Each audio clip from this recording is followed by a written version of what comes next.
Hi. No, I don't want to rotate my device.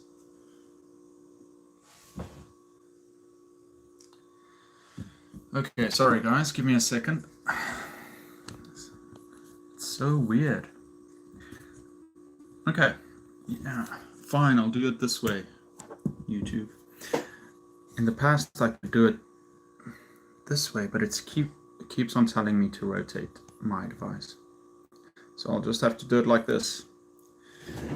Well, sit like this, I don't know. Okay, hello everyone. I'm Eric from Etacude, and this is our third live stream. I started a little bit earlier just to make sure that everything works well and that I can warm up a little bit and talk about something. Right, so this is a channel about education. There's no one there yet, so I'm just going to continue talking until someone shows up, and if you're watching this later. So there's something wrong with my laptop. So I can't stream from my laptop. I have to use my phone. Hello, who's there? Who's number one? So I have to stream from my phone, and for some reason it doesn't want to go landscape. I have to put it like this. Yeah.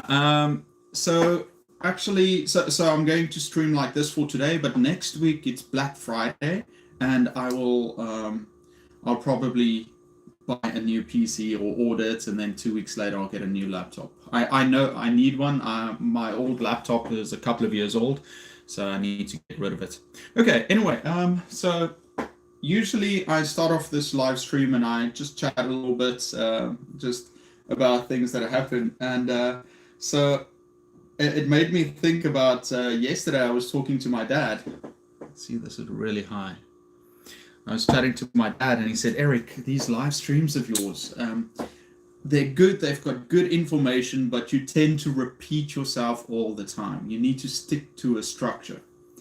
And I agreed with him. I said, yeah, Dad, I know this is my first time, talking live on camera.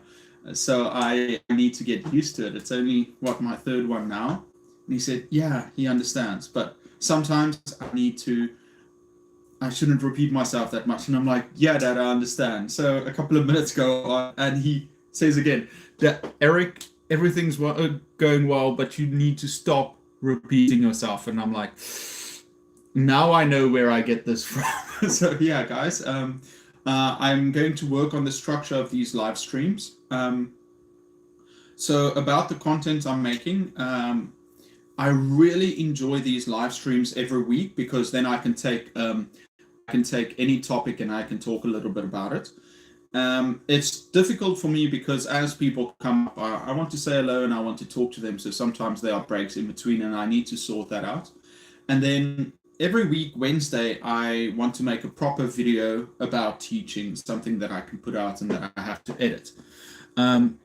So that's what I'm going to do. And also recently I started with these teacher thought videos, which have been very well received. It's just a short video I do during the day. If there's something I want to talk about, then I just pull out my phone and I record. So yeah, that's what I'm doing. So I'm going to make those teacher thought videos perhaps every time I've got something I want to share. Hi there, whoever's next. I'll continue doing that, and then Wednesdays you can expect my big video. Now for these live streams, today's topic is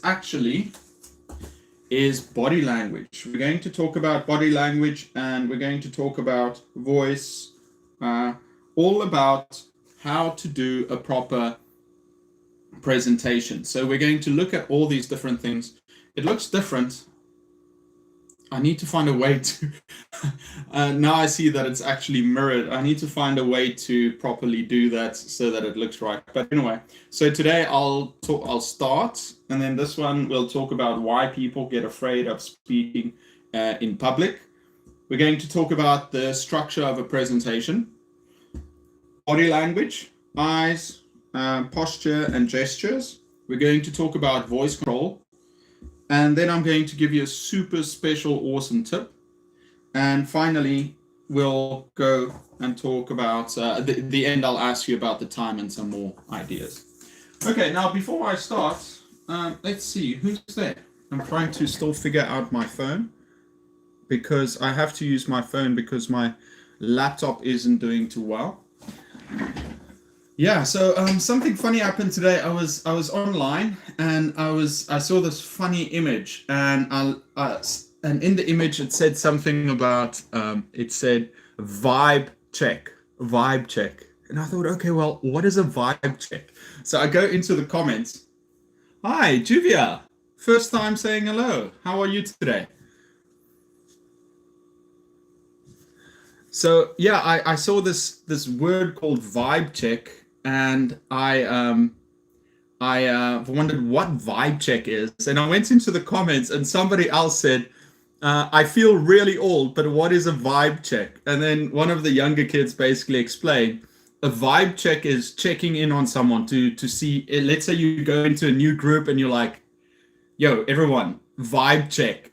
And it's a way to see how everyone's feeling. And I thought, man, once these expressions start popping up and you have no idea what they are, you start feeling old. Yeah, so and it's funny. I can see myself in class, or if I meet someone that's young, and I'm just gonna say like vibe check, and I bet you they're just gonna look up at me and be like, "Why are you ruining this word for us? This is meant for young people." Yeah, so I think anytime there's a new trend, music, dancing, or an expression, and older people start using it, that's the quickest way to end it. Okay, now, what else? Yeah, so let's start today off. Today, I'm going to talk about presentations. As teachers, one of the ways that we assess our students' speaking skill is by public speaking. Hey, Nazar, nice of you to join us. So one of the best way to evaluate a student's speaking ability is by public speaking or presentations. From Japan, yeah, just saw your video about using gestures to make the students stop talking. Okay, yeah, Juvia, where in Japan are you from? I went to Japan. I went to Yokohama to watch rugby a month ago. Yeah, so when we use presentations, we have to teach our students, Tokyo, that's good. We have to teach our students to speak in front of the class. But it's also one of the scariest experiences a human can make, right? Like, how are you guys with public speaking? What topics do you ask your students to talk about? Put it in the newsfeed while I continue talking. So yeah, as teachers, we have to prepare our students for doing presentations. So it's important for us to have an idea of how to manage their stress and how to teach them how to properly do public speaking. And it's something I'm very passionate about. Okay, so first things first. They recently did a survey, they did a survey what people are afraid of, and they said 70% of people are more afraid of speaking in public than dying. I'm okay with sweating. Yeah, sweating. Well, sweating is tough, Even me, I'm getting hot now, but it might be this really nice blazer from top from my university. I might take that off later. Yeah, so the thing is, why are we so afraid of speaking in front of people? Even though it's a class, we know everyone.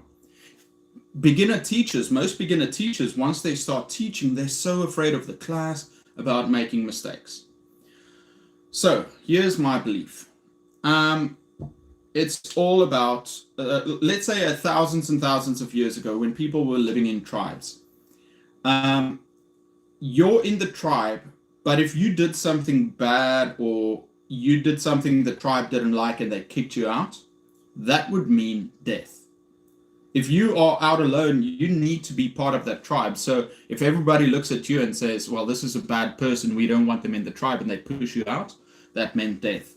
And I think that's still part of our psyche where we're like, when we're judged by people, it has this effect and that fear of, if everybody sees me and I do something wrong, I might be kicked out of the tribe and that could lead to my death. And that's why we're carrying this fear of being seen in public. Now you might say, Eric, it's not like that for everyone. Yeah, people hate being judged. Definitely, you're right, Nazar. But so you might say, well, Eric, what about performers? What about teachers? What about people that speak in front of in Korea they call them announcers or presenters, right? Why aren't they afraid? Well, I think it's two reasons. The reason is obviously conditioning. The more you put yourself out there, the more you're telling your body that, listen, nothing bad's going to happen. I'm just going to speak. People are going to look up at me. Either they're going to like me, they're not going to be interested, or they're going to hate me. It doesn't matter. It's just me speaking in public. So by conditioning yourself and doing it more and more and more, that's one way of getting used to it. Unfortunately, beginner teachers and students don't have the luxury of time. They have to do their presentation in front of their friends. And unless they have clarity and their self-belief in themselves, they aren't going to be as confident as they should be. So I think we have to tell them where this fear comes from. If we tell them, listen, this fear is something that's just coming along. If you make a mistake in front of your friends, will anything bad happen to you? No. So logically, there's nothing to be afraid of. It's just you standing in front of everyone. And if you make a mistake, it's not going to do anything. Okay. So we tell them that. And then we also tell them this is something you need to practice and get used to. Okay. So that's the fear settled. How are you doing, Nazar? Before I go on to step 2, structure. I'm doing okay this week. It's just my laptop is a bit fried. I've got some ideas for new lessons I'm going to make next week.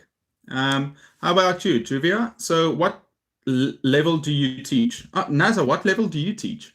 I've got a feeling you might be perhaps university or high school. And Juvia, what are you? Are you part of the JET program?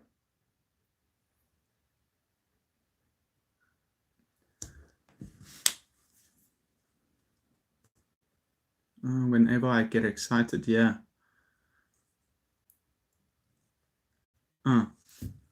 High school. I thought so. Yeah, because yeah, you definitely have the skills and the knowledge. Very interesting. Yeah. This week it's actually I did presentations last week. That's why I'm talking about presentations now. Okay, now let me quickly. I know I'm rushing through it because I feel like last week I kind of repeated myself over and over again. That's why I brought in the whiteboard. But I see that, you know, it's difficult to read. It's been mirrored. Kids every day in and after school. So I speak Japanese too, but I also teach adults. Wow. Wow, Juvia, you're so busy. Yeah, I think, you know, as someone who also started with elementary school students, I think once you get used to elementary school students, any other level is easy enough. I've got so much respect for kindergarten teachers and elementary school teachers because, and middle school too. Kids can be crazy at that level.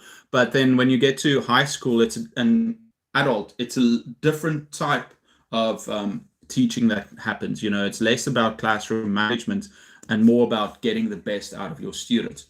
I don't know if you guys agree, but yeah, I think for me teaching ESL at university now, the kids are, I mean, the students are so easy, but I have difficulty getting the best out of them. And that's where I'm pushing myself a little bit harder. I should start pushing them more too. Yeah, because, and probably, yeah, with you, Juvia, doing all these different levels, it's probably the same too. Nazar, you doing English or another subject? Okay, while you type that, I'm going to continue. Okay, so next one, structure. What is the structure of a presentation? First, introduction, body, conclusion. Introduction, you just introduce, you can introduce yourself, introduce the topic, and you can quickly tell them, okay, everyone, today I'm going to talk about. And then the body is usually, I think, 3 topics, English, only English. Excellent. We've got a lot to talk about as a foreign language. Yeah. So body, obviously, I think 3 things you can talk about in the body. And then finally, the conclusion, you can do a quick summary. What did you talk about? And then you have to finish strong. You have to finish and have a punch. Usually have some kind of line at the end to make them think. What is the word for that again? When you finish your presentation and then you've call to action, you have to leave them with a call to action, tell them to do something, right? It's like when you watch a YouTube video and someone says like and subscribe, it's telling the audience to do something. Okay, now, which one do you think is the most important? Introduction, where you introduce your topic, the body, where you give the meat of your presentation, and then your conclusion, where you finish on a high. Which one do you think is more important? Some strategy that you can use is, so what do you do in the introduction? You try and get everyone's attention. And one of the things they tell you to do is to ask the audience a question. So let's say I do a question on lip balm. My lips get dry, so lip balm. I would say, okay, how many of you use lip balm? Raise your hands. A lot of presentations start that way. And actually, it's become such a cliche that it's been overused. So I don't think that's the best way to start a presentation. I'm going to leave that best way to start a presentation. Yeah, the bonus tip. Okay, it says bonus tip. Yeah, that's a super good bonus tip I'm going to leave you. And then the body is just your meat. Raise his hand. Yes, Juvia. Yeah, raise your hands. Who uses it? And then,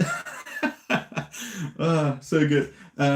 And then conclusion, that's where you have to finish powerfully. Now, actually, I think conclusion is the most important. Why? People in general are stupid. I'm stupid. People are stupid. They listen to your introduction, then they kind of fall asleep during your body.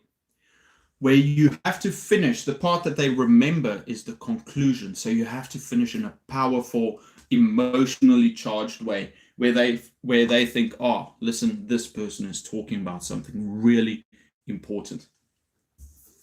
Okay. Then body language. I'm running through this. Yeah. Let me stop a little bit. What are you guys up to this week? Anything special happening? For me, it's just business as usual. We're getting into the final 6 weeks of classes and they go by so quickly. So have to be on top of my game. I'm planning a lot of videos before vacation. Actually, my vacation is in January and February. I don't have any plans yet, but I would like to travel to a country somewhere. We'll see how that works out.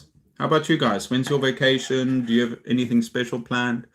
For me, I feel like this channel is something that I'm very interested in. It's so good to have something for me to focus on. So I'll try and create more content. I feel like the last couple of weeks, except for my live streams, doing trial lessons on weekend and now get more students for next school year. Come to Japan. I might. I've been to Osaka and, like I said, Yokohama and Tokyo before.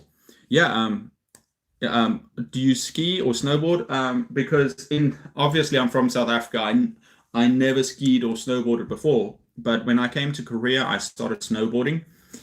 I'm still horrible, but it's really fun. I like that feeling of learning something new. And I heard that Japan has really good snow, so maybe we'll see.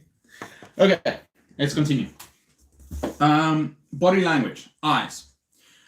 This is a big problem with my students, especially in Korean society. I don't know if it's the same in Japan, but in Korea, for example, it's very difficult for students to make eye contact, except if it's with their friends, or they just look at the presentation, the PPT, or they only look at me, the teacher.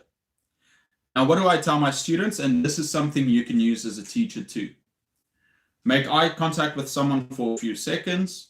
Make eye contact with someone for a few seconds. Make eye contact, eye contact. What that does is it makes it feel like you're talking to each person in the audience individually. And it also looks like you're looking at everyone. And it makes it simpler than just staring at one friend the whole time or trying to look at everyone. You just stare at one And it's great in class too. I'm sure you're doing it in class too, where you just look at someone and you're like, okay, keep eye contact, smile at them. It's like a personal conversation with 100 people in the audience. Also, actually, this is what I tell my students. I tell them, listen, I'm giving them a mark. I want to see how they interact with the audience. I don't want them to think I'm important. I am not important. Listen, this is what you do. Avoid looking at me. How impressed would a teacher be? Because every student just looks at the teacher. But if a student came in and they did their presentation and they avoided looking at the teacher, okay, lying on the ground, yeah. So I would say avoid the teacher and look at the audience and practice that. That is so difficult in Korea, especially, and I guess with shyer students too in other countries. Okay, then next one, body language. This is very important. The way that you position your body has an effect on your emotions. For example, if you crouch and you make yourself shy, you can't breathe, and you're also going to feel more self-conscious, right? But if you start smiling, even if you're really sad and you just start smiling, your body is basically telling your mind to lighten up. So you can do the same thing with your body if you're doing public speaking. Shoulders back, chest open to breathe in, and open your palms to the outside. And even if you don't feel like it, you can jump around. If you open up your body language, it shows the world, I am ready for you. I am not afraid. I'm confident. And that body position will tell your mind, listen, you're confident, and you'll start feeling more confident too. Yeah. Smiling, I thought I'd put that in now because I like to smile in my classroom. Sometimes it doesn't look that way when I look mean, but what I do you smile the whole time and you do your presentation? No, what I tell my students is maybe smile at the beginning to get everybody interested, and then you can let it go and be more natural. And then occasionally you can smile again. Right. And they understand that. Body language, was there something else? Shoulders back, yeah. Yeah, and then pacing. You can walk around every time you make a point. So don't walk around too much. Don't walk up and down, pacing. Just every time you make a point, you can move to a new area. You can move forward. What I tell people is be okay with getting closer to the audience or back. Most times they just stand at the podium. That's fine too. You just interact with the students. Then next, gestures. Do you guys have any input too? If you have anything about body language that you like to teach your students, just add them in the comments.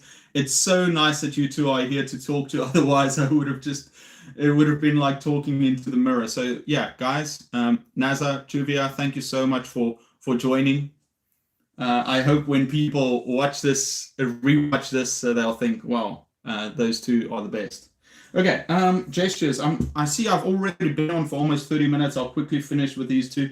Gestures. Now, this is something I'm guilty of.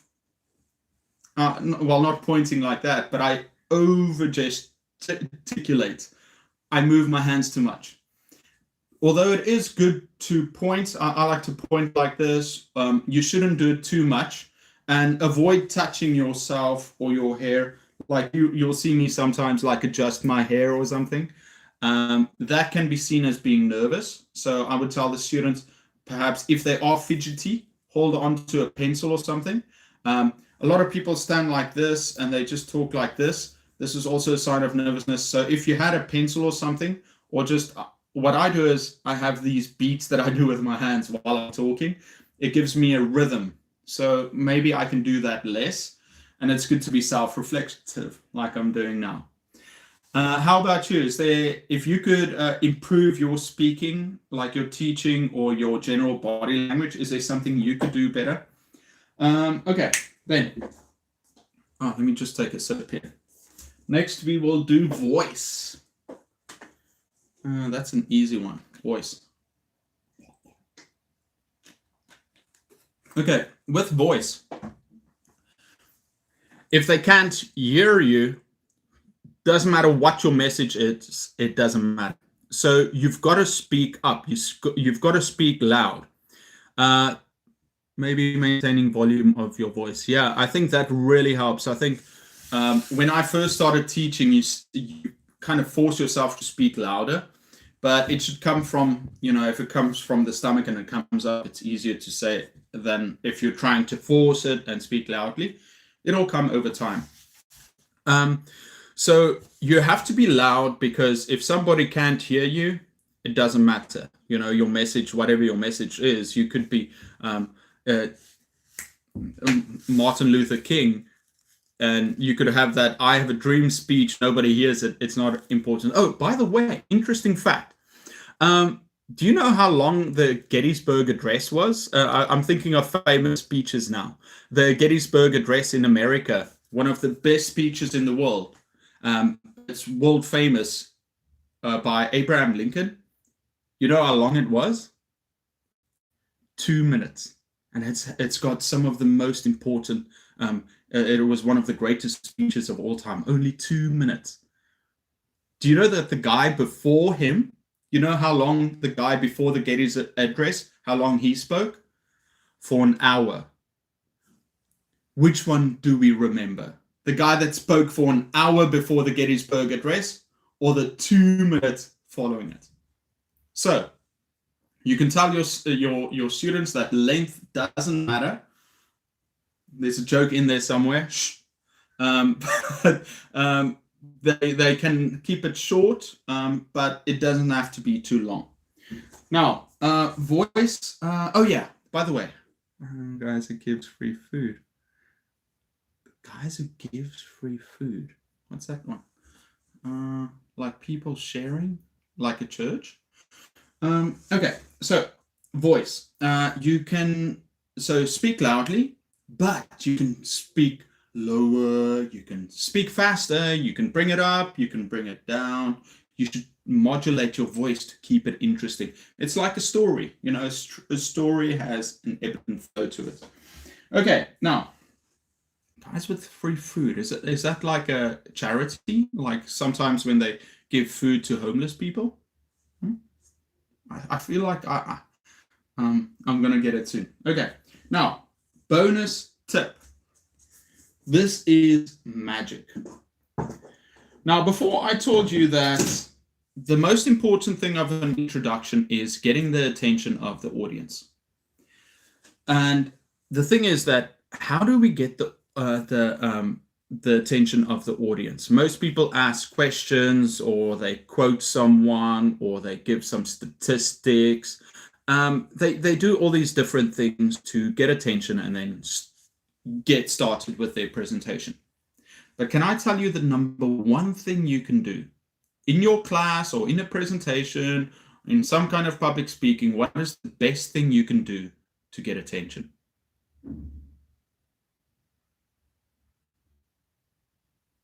It's this: silence. People are so used to being on their phones and somebody starts speaking, but if you walk up to the middle of the classroom and you wait and you just look out, people are going to start looking up. What's going on? Or why isn't anyone saying anything? And then once everybody looks up, which Peach? Okay. The guy who gives up free snacks. Okay, I get it. Juvia, now I feel so stupid, but that's perfect. Yeah, we remember the place where we go where they give out free food. Yeah, that's exactly one. I remember I had a student that started the class once, and she's like, okay, how am I going to get attention? She brought I think it was like snacks, like just lollipops, you buy them for cheap. And she's like, she gives some questions and she throws them into the crowd. Suddenly all these kids are like, free candy. Yeah, so just something simple like that. It's a prop, but food is a good prop, or a motivator. Okay, so when you start your speech or your presentation, be quiet. You will start feeling more powerful too, with everybody looking at you. Everybody staring like, what's going on? And you will become a stronger teacher. Making the audience relate to the topic. Yeah, exactly. Let me think about that. Yeah, so you have to get them involved somehow, right? So I said here, okay, be quiet, get everyone's attention, and then fall into it. But it's just like your lessons too, right? If it doesn't mean anything to you, you're not going to invest into the topic, right? So if you can make your speech or whatever, or lesson or anything you're doing, if you can get the students, if it's related to their real lives, to their experience, they're going to be more interested. Yeah, great tip. Thank you. So, Nazar, you're a star, man. Thanks so much. Yeah, that's a great tip. As in life, we want to make it real to the students. And I think in many of the activities and the games that we can play, if students feel like, it's got an intrinsic value that they know I can use this in the real world life. And by the way, Juvia, for adults, yeah, that's the most important thing. If an adult leaves a class and they feel like, if I met a foreigner today and and I could use this, or they leave class and they feel like, if I'm in this situation, I could do this. That's all you want as a teacher, and I think as a student, that's all you want too. Okay, everyone, I think I'm going to end there now. Guys, thank you so much for being part. You guys are stars. I feel like, yeah, I wasn't sure I was really into like talking, but just having you guys here and sharing your ideas really made it worth it. Yeah, so thank you so much. Oh, by the way, what I wanted to ask, and if anybody's watching this after, are you okay with this time? With it's 8 p.m. in Korea. It's 11 a.m. GMT, Greenwich Standard. I can do it an hour later, perhaps, maybe pushing it 2 hours later, if that works out better. I don't think in Japan it's quite late. What time do you go to bed, Julia? It's maybe a bit late. You guys are an hour after us. And then if you have any questions or any ideas that you would like to have to talk about too, the same time in Japan, right? I thought, for some reason, I thought it's an hour on. Yeah. So if you have any ideas or you have anything you want to talk about, let me know. Yeah, I'll put it in the community section. Yeah, guys, thank you so much. During the week. Yeah, it's 26 now. Perfect time. So it's really nice talking with you. Naza, what's the time where you're at? It's also, I think, maybe 11:30, or 12:30. So yeah, guys, what do I want to say? Yeah, for sure. Yeah, guys, it's so nice having other teachers to share these things with. Yeah, thank you for your ideas. I really appreciate it. And it's good to have a community. Actually, one of the lessons, one of my videos I've been planning on doing is how to collaborate with other teachers, colleagues. Right, so it's 12:26 p.m. That's what I thought. Okay, is that time okay for you? Would you prefer it 1 hour later? Juvia, it's not too late for you. Is it okay if we make it 1 hour later? I will try it out just to see how it works next week. Maybe do it at 9 p.m. Korean time, Japan time. Hello, Mom. My mom's here right at the end. Perfect time to say good night. Yeah, everyone. Oh, yeah. So during the week, I will do some more live streams. Those short videos. I really like doing them, and I've been getting a good response, and maybe some big videos too. Everyone, thank you so much. Add your time in the. Yeah, I'll start at it's 12:30 now. Everyone, leave your ideas in the comments. Have a great day. And I'll see you next time. Okay, anytime with me Sunday too. Yeah, I just do it towards the end because maybe something comes up during the day. So it's nice to end the day with this. Okay, Juvia, Nazar, Mom, guys, have a great night. And I'll see you next time. Bye-bye. Wait, how do you say good night in Japanese again? Ohayo? No, that's in the morning you say hello. Okay. I'll think about it, how to say good night in Japanese. Okay, have a good one. Good night.